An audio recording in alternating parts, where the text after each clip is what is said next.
So is Zillow selling your contact information? Well, the simple answer is yes, they are. And I'll get into that in just a little bit. I wanted to do this video because I've had so many clients who have been confused by this. And honestly, there's nothing wrong with that because Zillow is set up to trick you into giving them your contact information.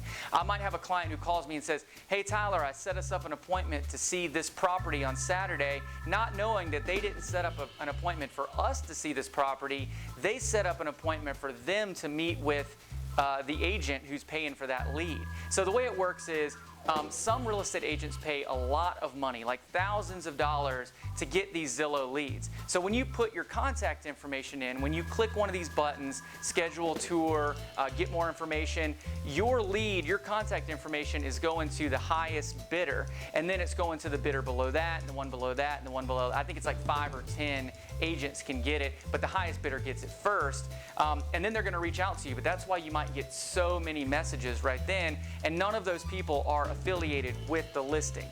Now, there is a way to contact the listing agent directly. And so what you could do is scroll down to the bottom, further down on Zillow, and you'll see where it says listing agent or seller's agent down there. You can contact the listing agent directly, and on some of the listings it's set up where there are multiple agents there that are listed with their photos. One of those is the listing agent, so you can click there and contact them directly if you wanted to.